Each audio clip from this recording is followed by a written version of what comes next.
Boa noite! Primeiro de tudo, assim, parabenizar demais vocês e, novamente, não é aquele papo protocolar, sabe? Eu estive aqui, eu cheguei ontem, eu me lembrei das aventuras nossas no impeachment da Dilma, e a gente correndo e visitando e pentelhando os deputados nos corredores. O deputado Mendonça, ele se lembra muito desse período. Foi um dos melhores períodos da minha vida. Vencendo ou perdendo o impeachment da Dilma, aquilo iria me marcar de uma maneira incrível, assim como a marcha que o Kim mencionou marcou. E eu queria que isso marcasse a vida de vocês. Esses pequenos momentos, essas viagens, essas turnês, esses momentos a gente se encontrar, se reencontrar. Tô vendo os mesmos rostos. Reencontrei o Faustino, reencontrei o Matheus, reencontrei o Russo, reencontrei todo mundo. E isso é muito importante pra gente, porque a família, pra funcionar, a família tem que estar unida e ela tem que estar sempre com o mesmo propósito. Derrotar o crime organizado é um tema muito tenso, muito complexo, porque, dado que ele envolve temas multifatoriais, ou seja, tem causas sociais, tem desigualdade, sim, tem má formação das famílias no Brasil, sim, tem cultura de putaria nas redes sociais, sim, tem menor de idade recebendo conteúdo falando da vida do crime e como essa vida é incrível, é sensacional, como você pode ser rico, como você pode fazer sexo com mulheres de todas as idades. E esses rapazes e moças estão recebendo isso e achando que o que você pode aspirar na sua vida é isso, certo? Isso conta, isso com certeza conta. Tudo isso está no espírito de uma geração de pessoas aqui no Brasil, especialmente as pessoas mais humildes, que acabam não encontrando numa economia formal a resposta para poder ascender socialmente e que eventualmente acham que essa subcultura que chega para eles é uma nova realidade. É uma realidade possível e é uma realidade que você pode aspirar. É o exemplo que o Faustino deu agora há pouco, até do primo dele que acabou se seduzindo. Essa sedução acontece todos os dias. A gente precisa entender assim, por que então ninguém ataca? O Mendonça estava falando aqui que o governo Lula, só para dar uma resposta, jogou qualquer projeto, e foi jogado qualquer projeto. Se a gente lembrar da gestão anterior, quando o Moro colocou um pacote anticrime, foi o próprio governo Bolsonaro a sabotar o projeto. Alguém tem dúvida disso? Foi o próprio governo que lutava. Aqui ó, arma aqui ó. Tinha arma nenhuma. Aquele homem se diz imbrochável, mas ele nunca fica rijo, de pé, viril, para enfrentar seus inimigos. Não é à toa que ele só perde. Com fraco você não derrota ninguém. Com fraco você não vence guerra alguma. O que nós estamos propondo, dado que a causa é multifatorial, é entender que nós vamos ter que atuar na alteração de leis constitucionais. É a alteração de matéria constitucional, sim.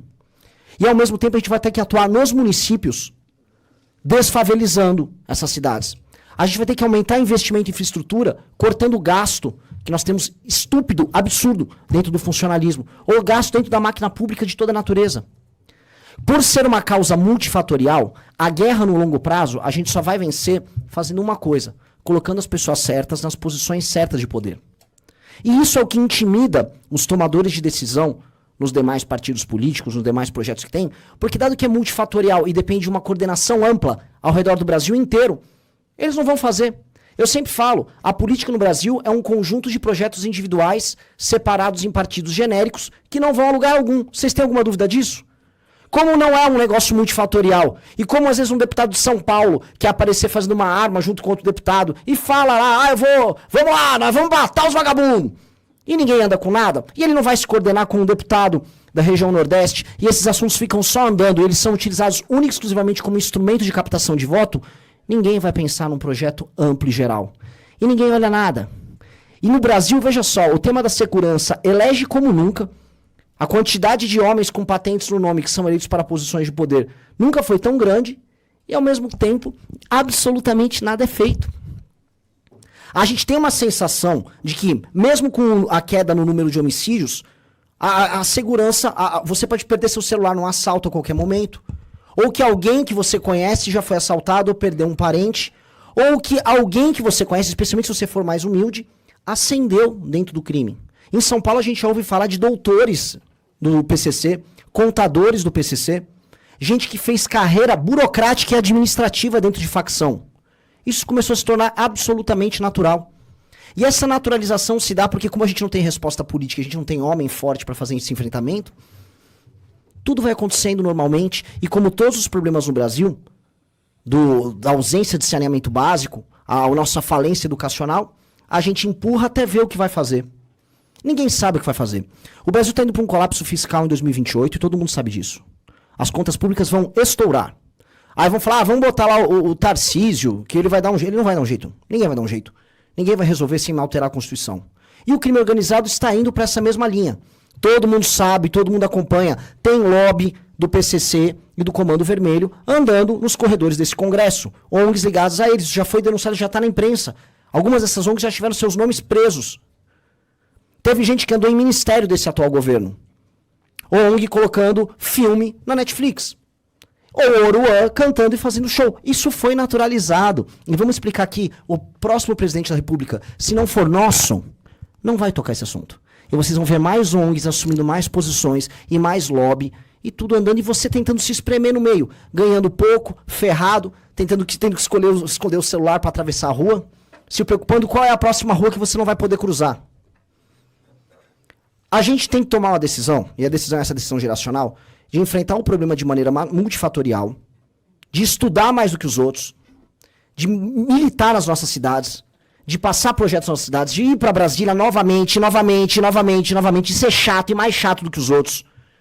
Ser visto como pentelho insuportável como vocês foram vistos hoje. E eleger para a presidência da República, no momento certo, a pessoa certa, para decretar guerra ao crime organizado. E, novamente, quando eu falo guerra, é decretar guerra. É entender os membros do crime organizado como pessoas que não são titulares de direitos e garantias. Eles não são brasileiros. Eles são um inimigo interno.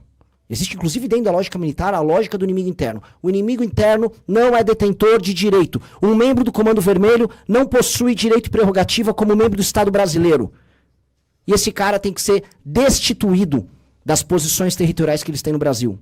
As polícias e as forças armadas têm que declarar guerra a eles, e sob o comando de governadores e da presidência da República, a gente tem que eliminar esses caras do solo brasileiro. Seja prendendo eles, enviando para o Tocantins, num presídio que nós ousamos construir no momento certo, seja mandando eles pra puta que pariu, pro inferno, eliminando eles da existência humana. Todo mundo aqui já passou por um assalto, um ato de violência. Minha mãe passou por 2 sequestros relâmpagos. Todo mundo sabe o que é correr o risco de morrer na mão de um nóia. Especialmente, e vamos colocar aqui, especialmente os mais pobres, porque tendem a racializar ou levar isso para uma discussão de classe. Isso não é uma discussão de raça e classe. Se eu for entrar nesses termos, os mais afetados são justamente homens pobres, pardos e negros, que são os maiores mortos nesse jogo. E são eles que nós precisamos libertar. Eu vejo gente que vem com esse assunto, vocês querem fazer uma chacina preferida. Não, as maiores vítimas disso são justamente homens pobres, pardos e negros. Esses caras poderiam estar fazendo curso técnico, estudando nas escolas, e estudando num país diferente que a gente pode construir quando a gente retomar esses territórios. E hoje eles são ou vítimas de um gatilho errado, ou, inclusive, a mão que vai segurar a arma sendo recrutado pelo crime organizado. Esse sonho que a gente tem que sonhar, que é o sonho da declaração de guerra, a ocupação das periferias, a ocupação do nosso Nordeste, que a gente vai lembrar, o Nordeste é a região hoje em que o crime organizado está mais forte.